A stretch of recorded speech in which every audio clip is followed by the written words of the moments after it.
But I don't want no tea. It gives me a headache. Oh, what shall we have then? Coffee. Hello everyone. Hey, I'm back. I've been really busy and I've been doing some family stuff and other stuff, so I've just been working on this for the past couple weeks off and on. Not a whole lot, but I wanted to catch you all up on what I've been working on. First thing is, I want to tell you about a young man who just started on YouTube. His name is Miriam Sky, and he is starting up doing modeling, and I'm very proud of him. He's a good young man. He curses a little too much on one of his videos, so I reminded him not to do that. But he's a good young man. He's really trying hard. His mom brought him back a couple Revell kits, a Stuka 1/72 scale, and a U-boat from Revell, Germany. And he started on those, and then his dad came back from England and brought him an Aerofix kit, which has a Ju 88 and a Hawker Hurricane, I think it was, but we all know what Aerofix kits are, and he's learning, which is great. They're good beginner kits for him like that, but Aerofix is not the best, but it is what it is for him, and it's great. I'm proud of him, and I want to put a little URL or whatever down here in the corner so you can click on him and just show him our support. I want to back him because he's really a good young man, that he's trying to build models and trying to do better, and that's good because, as you know, a lot of us are getting older and a lot of the youth are not getting into building models anymore. So that's why I build these and do this, to show people, hey, we can do this. Young people get interested in it and see what we do, and it's great.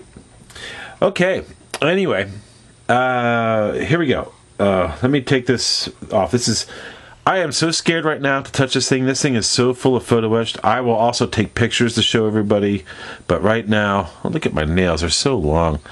The reason my nails are long is because I'm working with photo etch. Don't make fun of me. They're long because I have to grab the tiny, tiny pieces of photo etch, and I'm growing my nails. I'm letting them stay a little long for a while because you can see I'm taking chunks out of them and stuff like that. I don't usually have my nails this long, but when I'm doing photo etched, I really need to do some small parts, so don't laugh. Alright, anyway, let me take this off. And I'm going to start showing you the stuff. I have to be so careful how I grab this thing. Tell you what, let me zoom a little closer. Let's see, hold on. Alright, let's see if this helps. Alright, I'll try and hold it in place and keep it focused. First thing I want to start off with, I started really working on, was the tracks here on both sides, as you can see. And each one of these track things, between the photo etched, the little tiny pieces of styrene I had to put on there inside here to hold this on, this little piece of styrene here, and everything else, that's 15 parts. So it's hard to it's just hard to do. Not too difficult, but it's just a lot of work. And I'm trying really hard not to scream sometimes. It's so fragile. Everything's fragile in here. As you can see, I have I don't know if forgive me, please, if some of the stuff I've shown you before, but I put all the little tiny brackets that hold on the cloth mantlet on there, so you can see they're all on there now. I've added this for the searchlight, so that is going to be where I'm going to put the searchlight. I'm going to use the resin one from the kit. I've had to let me see if I can get this. I had to hand make this part here because the old one, or the one that I was going to put on there, I lost the top piece. So I just take some styrene, drilled a hole in it, put a bracket on it, did that. This photo etch thing right here, this is for I think this is a range finder. I'm not sure exactly. What else? Oh, look at this. Look at this fragile piece right here. Just the guard for the vision block. That was fun. But very cool. You have a little shield part here. You have the handheld mortar launcher. I guess I think I showed that before, but the commander can come out and use a handheld mortar to fire off a mortar, short range, I guess. I don't know what this bracket is here. What this bracket here is for. I'm not sure. These brackets here between here and here hold the 50 cal. These were fun to put on today. These little tiny.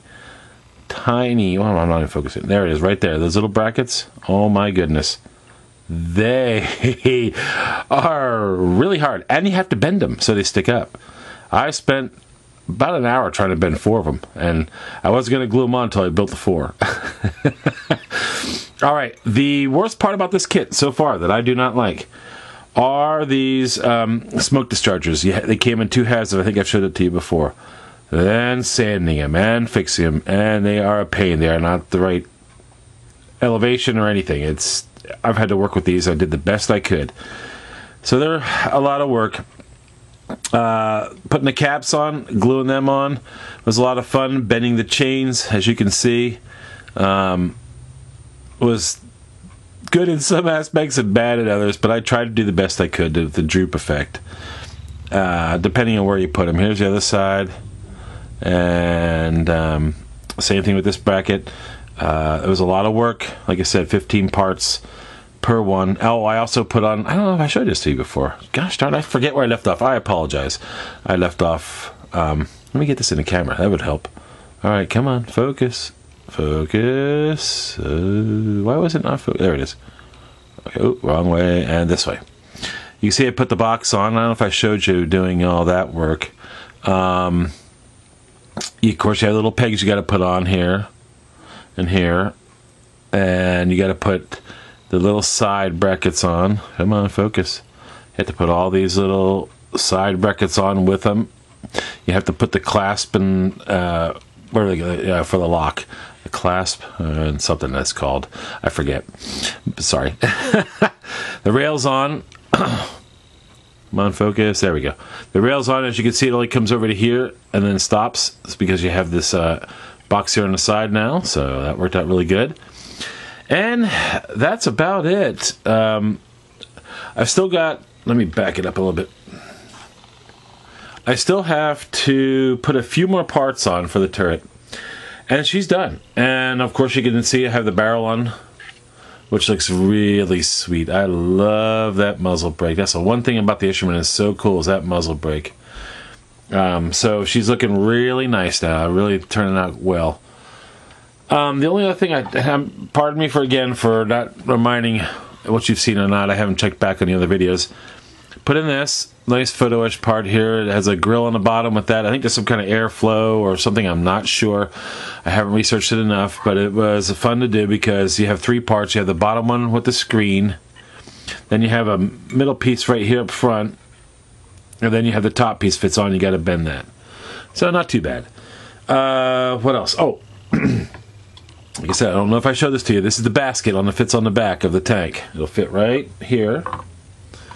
Right there like that.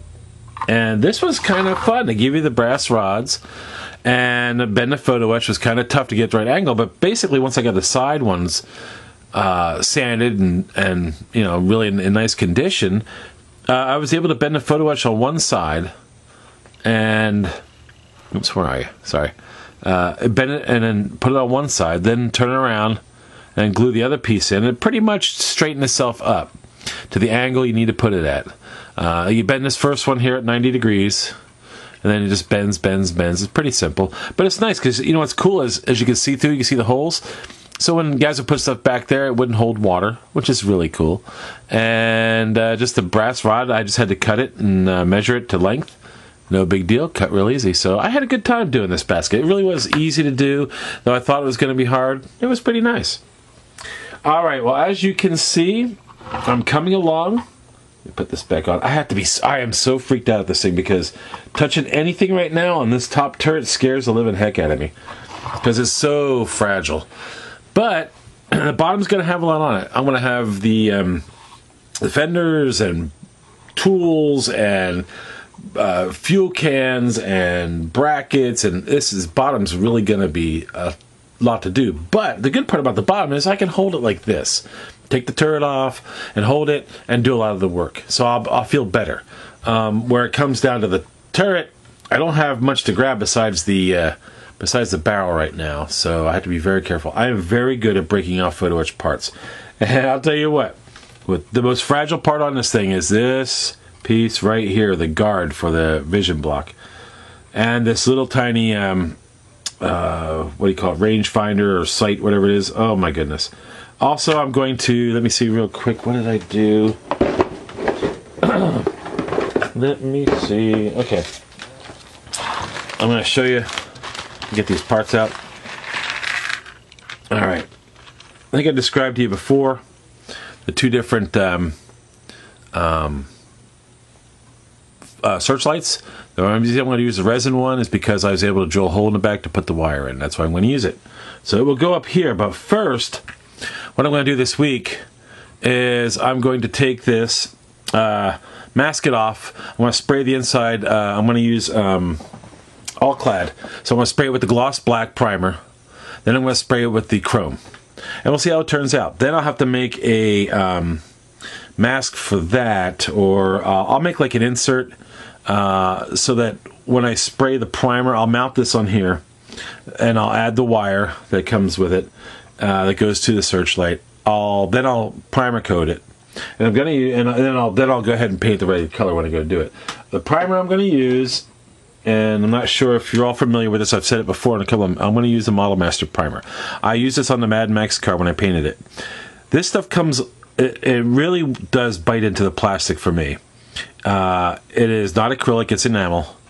And it comes out really smooth. You know how sometimes primers can come out chunky or really, I don't know, just thick looking? This not only bites into it, it's very thin.